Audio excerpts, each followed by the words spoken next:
ಅಲ್ಲಿಗೆ ಕಾನೂನು ಸಚಿವರು ಸರ್ಕಾರದ ನಿಲುವನ್ನು ಸ್ಪಷ್ಟವಾಗಿ ಹೇಳಿದ್ದಾರೆ. 11 ಪ್ಯಾರಾ ತೆಗೆಯೋದಕ್ಕೆ ರಾಜ್ಯಪಾಲರು ಹೇಳಿದ್ದಾರೆ, ನಾವು ತೆಗೆಯಲ್ಲ. ಅವರು ಬಂದು ಭಾಷಣ ಮಾಡಬೇಕಾಗಿರೋದು ಕಡ್ಡಾಯ. ಆರ್ಟಿಕಲ್ 176 ಅನ್ವಯ ಅವರ ಸಾಂವಿಧಾನಿಕ ಕರ್ತವ್ಯ ಅದು ರಾಜ್ಯಪಾಲರದು. ಅವರು ಬರ್ತಾರೆ, ಬರಲೇಬೇಕು. ಇದು ಎಚ್ ಕೆ ಪಾಟೀಲ್ ಅವರ ಪ್ರತಿಕ್ರಿಯೆ. ನಾವು ಸಿದ್ಧಪಡಿಸಿದಂತ ಭಾಷಣವನ್ನ ಯಥಾ ಪ್ರಕಾರ ಅವರು ಓದಬೇಕು. 176 ಏನ್ ಹೇಳುತ್ತೆ ಹಂಗಿದ್ರೆ? ಆರ್ಟಿಕಲ್ 176 ಕ್ಲಿಯರ್ ಆಗಿ ಹೇಳುತ್ತೆ,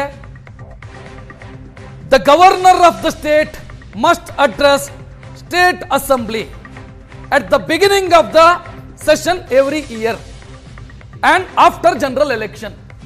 ಅಂದ್ರೆ ವರ್ಷದ ಮೊದಲ ಅಧಿವೇಶನವನ್ನ ರಾಜ್ಯಪಾಲರ ಭಾಷಣದ ಮುಖಾಂತರ ಅಧಿವೇಶನ ಆರಂಭ ಆಗಬೇಕು.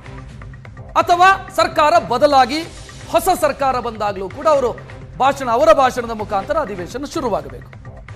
ಒಂದು ವೇಳೆ ಜಂಟಿ ಸದನ ಇರುವಂತ ರಾಜ್ಯಗಳು ಅಂತ ಆದ್ರೆ ಅವರು ಜಂಟಿ ಸದನವನ್ನ ಉದ್ದೇಶಿಸಿ ಮಾತನಾಡಬೇಕು. ಕರ್ನಾಟಕದಲ್ಲಿ ಜಂಟಿ ಸದನ ಇದೆ. ಕರ್ನಾಟಕ ಸೇರಿ ಒಟ್ಟು 6 ರಾಜ್ಯಗಳಲ್ಲಿ ಜಂಟಿ ಸದನ ಇದೆ. ಸೊ ಜಂಟಿ ಸದನವನ್ನ ಉದ್ದೇಶಿಸಿ ರಾಜ್ಯಪಾಲರು ಭಾಷಣ ಮಾಡಬೇಕು. ಇದು ಮಸ್ಟ್. ಇದು ಸಂವಿಧಾನದ ಪ್ರಕಾರ ಕಡ್ಡಾಯವಾಗಿ ಮಾಡಲೇಬೇಕಾದಂತ ಸಾಂವಿಧಾನಿಕ ಕರ್ತವ್ಯ ಗವರ್ನರ್.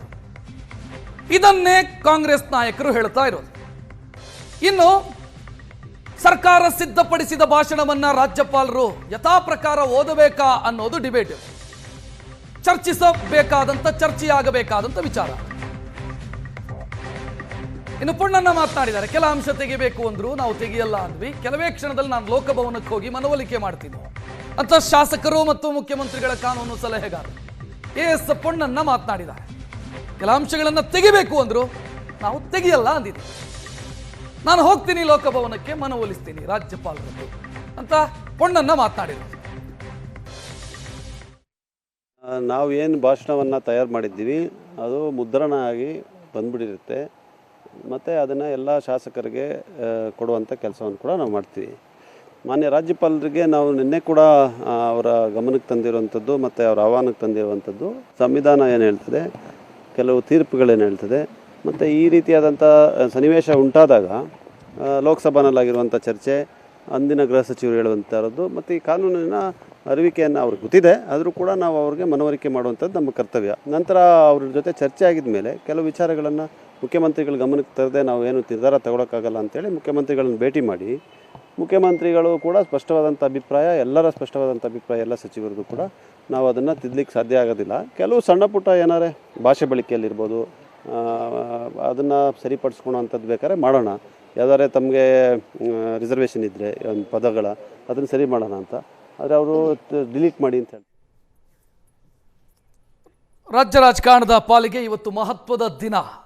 ಈ ದಿನದ ಕ್ಷಣ ಕ್ಷಣದ ಡೀಟೇಲನ್ನು ನಿಮ್ಮ ಮುಂದೆ ಇಡುವಂಥ ಪ್ರಯತ್ನವನ್ನು ನಾವು ಮಾಡ್ತಾ ಹೋಗ್ತೀವಿ. 3 ಪಕ್ಷದ ವಕ್ತಾರರನ್ನ ಕೂಡ ಅವರ ಅಭಿಪ್ರಾಯವನ್ನು ಕೂಡ ದಾಖಲಿಸೋದಕ್ಕೆ ಅವಕಾಶವನ್ನು ಮಾಡಿಕೊಡ್ತೀವಿ. ಮೊದಲನೇದಾಗಿ ನನ್ನ ಸಹೋದ್ಯೋಗಿಗಳು ರೆಡಿ ಇದ್ದಾರೆ. ಮೊದಲನೇದಾಗಿ ಲೋಕಭವನದಿಂದ ಮಮತಾ ಇದ್ರೆ, ಸಿಎಂ ನಿವಾಸದ ಬಳಿಯಿಂದ ಸುರೇಶ್ ಇದ್ದಾರೆ. ಸುರೇಶ್, ಈಗ ಎಚ್ ಕೆ ಪಾಟೀಲ್ ಅವರು ಮಾತನಾಡಿದರು, ಸರ್ಕಾರದ ನಿಲುವು ಸ್ಪಷ್ಟ ಅಂತ ಅನ್ಸುತ್ತೆ. ಈಗ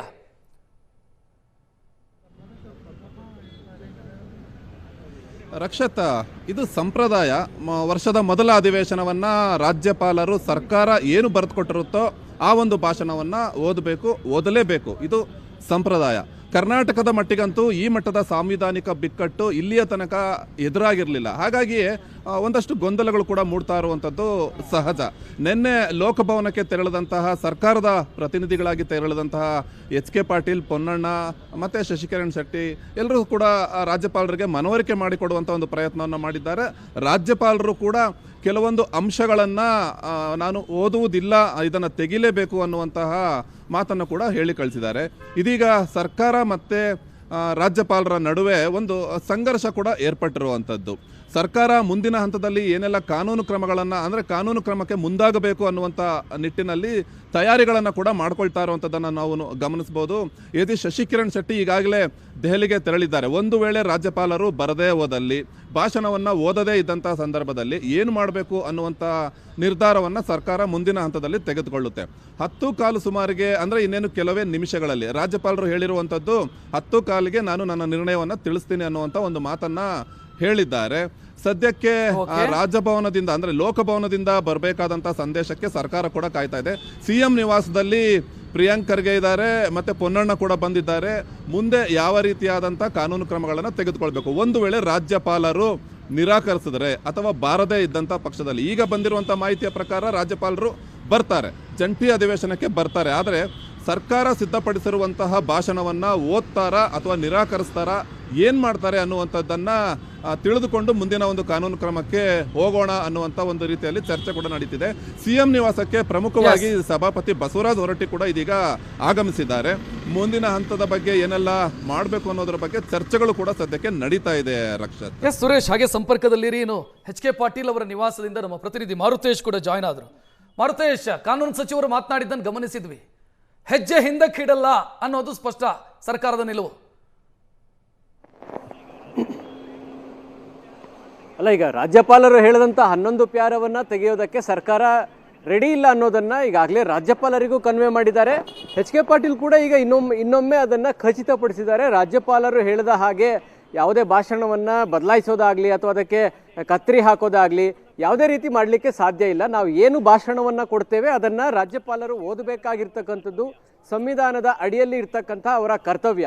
ಅದನ್ನು ಮಾಡ್ತಾರೆ ಅನ್ನುವಂಥ ವಿಶ್ವಾಸ ಇದೆ. ಮಾಡದೇ ಇದ್ರೂ ಕೂಡ ನಾವು ಕೈಕಟ್ಟಿ ಕುಳಿತುಕೊಳ್ಳೋದಿಲ್ಲ. ಕಾನೂನು ಹೋರಾಟಕ್ಕೆ ನಾವೇನು ತಯಾರಿಗಳು ಮಾಡ್ಕೊಳ್ಬೇಕು ಆ ತಯಾರಿಗಳನ್ನು ಮಾಡ್ಕೊಂಡಿದ್ದೀವಿ ಅನ್ನುವಂಥದ್ದನ್ನು ಖಚಿತಪಡಿಸಿದ್ದಾರೆ. ಈಗ ರಾಜ್ಯಪಾಲರು 10:15ಕ್ಕೆ ಮಾಹಿತಿಯನ್ನು ಸರ್ಕಾರಕ್ಕೆ ತಿಳಿಸ್ತಾರೆ.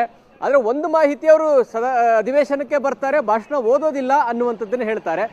ಓದದೇ ಇದ್ರೆ ಏನು, ನೆಕ್ಸ್ಟ್ ಮತ್ತೆ ರಾಜಕೀಯ ಟೀಕೆ ಟಿಪ್ಪಣಿಗಳಿಗೂ ಕೂಡ ಈ ಬೆಳವಣಿಗೆ ಕಾರಣ ಆಗ್ತಾ ಹೋಗುತ್ತೆ. ಯಾಕೆಂದರೆ ಕೇರಳ ತಮಿಳುನಾಡಿನಲ್ಲಿ ಆದಂತಹ ಬೆಳವಣಿಗೆ ಕೂಡ ಅದೇ. ರಾಜ್ಯಪಾಲರು ಭಾಷಣ ಮಾಡದೇ ಇರುವಂಥದ್ದು ಇದೆ, ರಾಜ್ಯಪಾಲರು ಭಾಷಣವನ್ನು ಸ್ಕಿಪ್ ಮಾಡಿ ಹೋಗಿರುವಂಥದ್ದು ಇದೆ. ಈ ಥರದ ಬೆಳವಣಿಗೆಗಳೆಲ್ಲವೂ ಕೂಡ ಇದೆ. ಇದು ರಾಜಕೀಯ ಸಂಘರ್ಷಕ್ಕೆ ಕಾರಣ ಆಗುತ್ತೆ. ಒಂದು ವೇಳೆ ರಾಜ್ಯಪಾಲರು ಬರದೇ ಇದ್ರೆ ಮಾತ್ರ ಒಂದು ದೊಡ್ಡ ಮಟ್ಟದ ಸಾಂವಿಧಾನಿಕ ಬಿಕ್ಕಟ್ಟು ಎದುರಾಗುತ್ತೆ ಅನ್ನೋದಂತೂ ಬಹಳ ಸ್ಪಷ್ಟ. ಆ ಒಂದು ನಿಲುವನ್ನು ರಾಜ್ಯಪಾಲರು ತೆಗೆದುಕೊಳ್ತಾರಾ ಇಲ್ವಾ ಅನ್ನೋದ್ರ ಬಗ್ಗೆ ಬಹಳ ಕುತೂಹಲಗಳು ಉಳಿದಿದ್ದಾವೆ. ರಕ್ಷತೆ. ಎಸ್, ಇನ್ನು ಲೋಕಭವನದಿಂದ ಮಮತಾ ರೆಡಿ ಇದ್ದಾರೆ. ಮಮತಾ, ಈಗ ಲೋಕಭವನದಿಂದ ಬರುವಂಥ ಸಂದೇಶದ ಬಗ್ಗೆ ಸಹಜ ಕುತೂಹಲ ಇದೆ. ಏನು ಅಪ್ಡೇಟ್ ಸಿಗ್ತಾ ಇದೆ ಲೋಕಭವನದ ಕಡೆಯಿಂದ? ಯಾಕಂತಂದ್ರೆ ಬರ್ತಾರಾ, ಭಾಷಣ ಯಥಾವತ್ತು ಓದ್ತಾರಾ, ಭಾಷಣ ಮಾಡ್ತಾರಾ, ಇದೆಲ್ಲದರ ಬಗ್ಗೆ ಕುತೂಹಲ ಸೃಷ್ಟಿಯಾಗಿದೆ ಈಗ. ರಕ್ಷತ್, ಹೌದು, ಇವತ್ತು ಜಂಟಿ ಅಧಿವೇಶನ ಕರೆದಿರುವಂತದ್ದು ಸರ್ಕಾರ. ಇದಕ್ಕೆ ಬೇಕಾಗಿರುವಂತಹ ತಯಾರಿಯನ್ನ ಮಾಡಿಕೊಳ್ಳಿದೆ. ಜೊತೆಗೆ ಭಾಷಣವನ್ನು ಕೂಡ ರೆಡಿ ಮಾಡ್ಕೊಂಡಿರುವಂತದ್ದು. ಆದ್ರೆ ಈ ಭಾಷಣಕ್ಕೆ ಏನು ಈಗಾಗಲೇ ರಾಜ್ಯಪಾಲರು ಆಕ್ಷೇಪವನ್ನು ವ್ಯಕ್ತಪಡಿಸಿದ್ದಾರೆ. ಆದ್ರೆ ಇವತ್ತು 10:15ಗೆ ಇನ್ನೇನು ಕೆಲವೇ ಹೊತ್ತಿನಲ್ಲಿ ಸರ್ಕಾರಕ್ಕೂ ಕೂಡ ನಾನು ಅಧಿವೇಶನಕ್ಕೆ ಬರ್ತೀನ, ಭಾಷಣವನ್ನು ಓದ್ತೀನ ಇಲ್ವಾ ಅನ್ನುವಂಥದ್ದನ್ನ ಸರ್ಕಾರದ ಸೇಸ್ಗೂ ಕೂಡ ತಿಳಿಸೋರಿದ್ದಾರೆ. ಹಾಗಾಗಿ ನಿನ್ನೆ ರಾತ್ರಿವರೆಗೂ ಕೂಡ ಇವರು ಅಧಿವೇಶನಕ್ಕೆ ಹೋಗೋದಿಲ್ಲ ಅನ್ನುವಂತಹ ಮಾಹಿತಿ ಇತ್ತು ರಾಜ್ಯಪಾಲರು. ಆದ್ರೆ ಈಗ ಸಿಕ್ಕಿರುವಂತಹ ಮಾಹಿತಿಯ ಪ್ರಕಾರ ಸದ್ಯಕ್ಕೆ ಏನು ಅಧಿವೇಶನಕ್ಕೆ ಹೋಗ್ತಾರೆ ಅನ್ನುವಂತಹ ಮಾಹಿತಿ ಸಿಗ್ತಾ ಇರುವಂತದ್ದು. ಆದ್ರೆ ಪೊನ್ನಣ್ಣ ಅವರು ಇನ್ನು ಕೆಲವೇ ಹೊತ್ತಿನಲ್ಲೂ ಕೂಡ ಏನು ಲೋಕಭವನಕ್ಕೆ ಬರ್ತಾರೆ, ಬಂದು ರಾಜ್ಯಪಾಲರನ್ನ ಕರ್ಕೊಂಡು ಹೋಗ್ತಾರೆ ಅನ್ನುವಂತಹ ಮಾಹಿತಿ ಕೂಡ ಇರುವಂತದ್ದು. ವಿಧಾನಸೌಧ ಮೆಟ್ಲತ್ರ ಅಂದ್ರೆ ಒಂದು 10:40ಕ್ಕೆ ಇಲ್ಲಿಂದ ಹೊರಟು 10:55ರ ಸಮಯದಲ್ಲಿ ಅಲ್ಲಿ ಸಿಎಂ ಸೇರಿದಂತೆ ಹಲವರು ರಾಜ್ಯಪಾಲರನ್ನು ಕೂಡ ಸ್ವಾಗತ ಮಾಡ್ತಾರೆ. ಆದ್ರೆ ಅಲ್ಲಿ ಇರುವಂತದ್ದು ಕುತೂಹಲ ಏನು ಅಂತಂದ್ರೆ ಅವರು ಈ ಭಾಷಣದ ಪ್ರತಿ ಏನಿದೆ ಪೂರ್ತಿ ಭಾಷಣ ಓದ್ತಾರಾ ಇಲ್ವಾ ಅಥವಾ ಕೆಲವೊಂದು ಸಾಲುಗಳಿಗೆ ಕತ್ತರಿ ಹಾಕ್ತಾರಾ ಅನ್ನುವಂತಹ ಕುತೂಹಲ ಇರುವಂತದ್ದು. ಹಾಗಾಗಿ ಇವತ್ತಿನ ಏನು ರಾಜಕೀಯ ಬೆಳವಣಿಗೆ ದೊಡ್ಡ ಮಟ್ಟದಲ್ಲಿ ಒಂದು ರೀತಿಯಲ್ಲಿ ಚರ್ಚೆ ಜೊತೆಗೆ ಕುತೂಹಲವನ್ನು ಕೂಡ ಮೂಡಿಸಿರುವಂತದ್ದು. ರಕ್ಷತ್.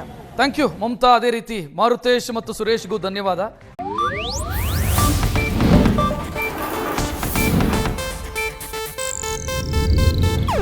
ಇದು ಏಷ್ಯಾನೆಟ್ ನ್ಯೂಸ್ ನೆಟ್ವರ್ಕ್ ಪ್ರಸ್ತುತಿ.